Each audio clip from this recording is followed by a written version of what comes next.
All right, today we're diving into something that's at the very heart of mobile development, the relentless pursuit of performance. We're going to explore how modern cross-platform apps are no longer just trying to play catch-up with native speed. They're actually aiming to blow right past it. Let's get into it. For the longest time, this has been the fundamental trade-off, right? Do you go for the incredible efficiency of writing your app just once and shipping it everywhere? Or do you bite the bullet and build totally separate native apps just to get that buttery smooth performance users expect? It's been the central headache for developers for years. But what if that choice is becoming a thing of the past? So before we can talk about winning, we have to define what we're fighting against. Think of these as the three horsemen of a bad app experience. First, you've got lag. That's that annoying delay between when you tap the screen and when something actually happens. Then there's jank. That's when animations look choppy or they flicker because the app just can't keep up. And finally, stutter. You know that inconsistent stop-and-go feeling? That's it. These are the enemies we're here to conquer. Okay, so here's our game plan. We'll kick things off by really understanding the problem.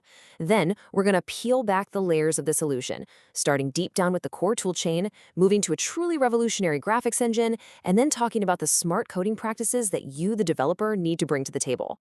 And after all that, we'll answer the big question. All right, first up, let's talk about the problem that's been around forever. It's often called the performance tax.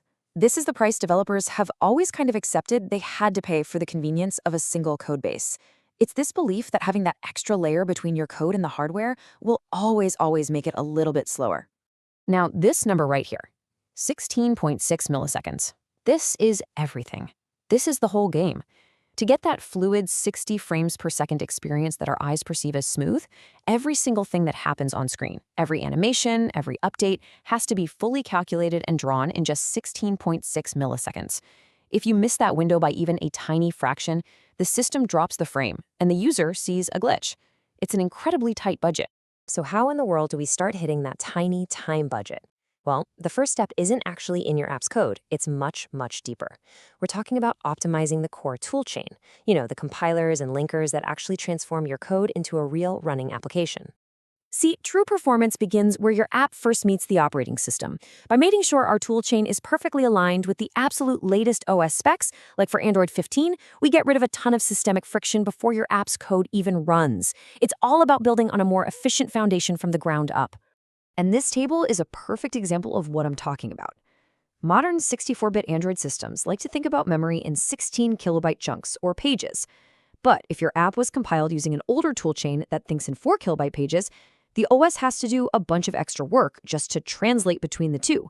That overhead is a direct cause of system-wide stutter. By aligning the compiler to use 16 kilobyte pages, all that friction just disappears. And hey, the benefits aren't just for the user. A modern toolchain is a gift to the developer, too. A 15% faster compile time isn't just a nice-to-have. It means you can find a performance bug, try a fix, and test it way more rapidly. And that speed is absolutely critical when you're hunting down those really subtle little issues that cause jank. Okay, a fast compiler is a fantastic foundation. But for a UI that feels truly alive and fluid, you need something revolutionary to actually draw it. And that brings us to our next layer, and honestly, it's a total game changer, the Skia graphics library. So get this one single line of code you see here, this is arguably the most powerful thing a developer can do to massively boost their app's graphics performance. Flipping this one switch tells your entire application, hey, stop using the old way of drawing things. From now on, hand everything over to Google's super optimized Skia engine. And in case you're thinking, Skia who? Just take a look at this list. This isn't some niche library. This is the graphics engine that powers some of the most used software on the entire planet. When companies like Google and Mozilla are trusting Skia to render their flagship products for billions of users, you know it's been battle-tested for speed and reliability at an unbelievable scale. And this chart just nails the point home. We're talking up to a 50% increase in graphics throughput. The secret sauce is how Skia talks to the GPU. Instead of sending 1,000 tiny, separate instructions like, draw this line, now draw this circle, Skia is smart. It bundles all those commands into big, efficient packages. This cuts down the back-and-forth chatter dramatically and just lets the GPU do what it's best at, drawing things incredibly fast. But wait, It gets even better. Skia unlocks some seriously next-level stuff. It can talk to the GPU using the modern Vulkan API on Android, which slashes CPU usage and helps keep your phone from getting hot. Plus, it lets you write really complex visual effects and push all that heavy lifting directly onto the GPU, freeing up the main CPU to run your app's logic. So, we've got a supercharged toolchain and a revolutionary graphics engine. But what good is a Formula One car without a skilled driver behind the wheel? This is where you come in, because all that power is useless without disciplined, smart application architecture.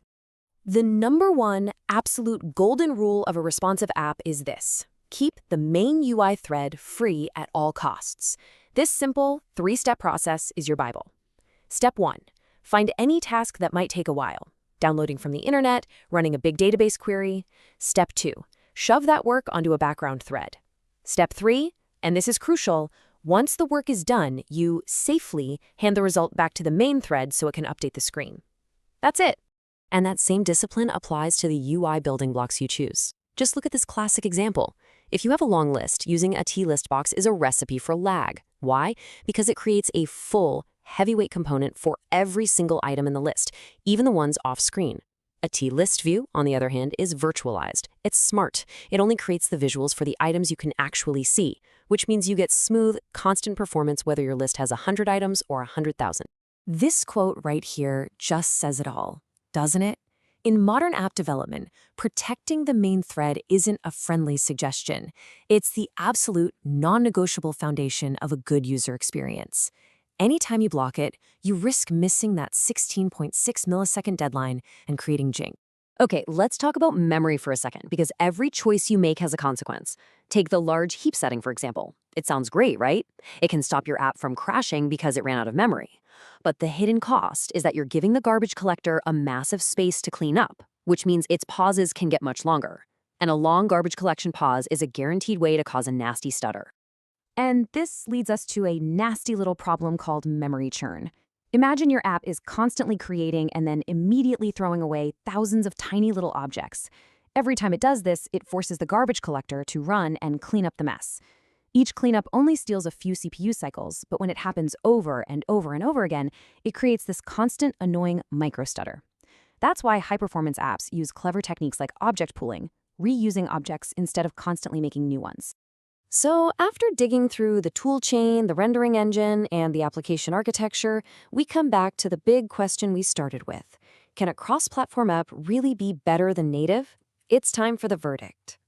And the thing is, when you combine all these layers, the old rules just don't apply anymore. The modern toolchain gets rid of friction at the system level. GPU acceleration with Skia gives you incredible drawing power, and disciplined coding makes sure none of that power goes to waste.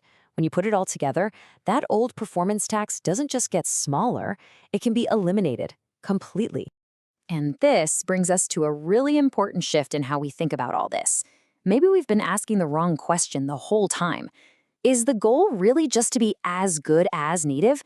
Or should the goal be to deliver a quantifiably excellent user experience, period, regardless of how the app was built? And that's the real takeaway here. The new paradigm isn't about chasing some vague native benchmark. It's about using every tool at your disposal, from the compiler to the GPU to your own code, to achieve a provably fluid and fantastic experience for your users. And when you can do that from a single code base, well, that changes everything.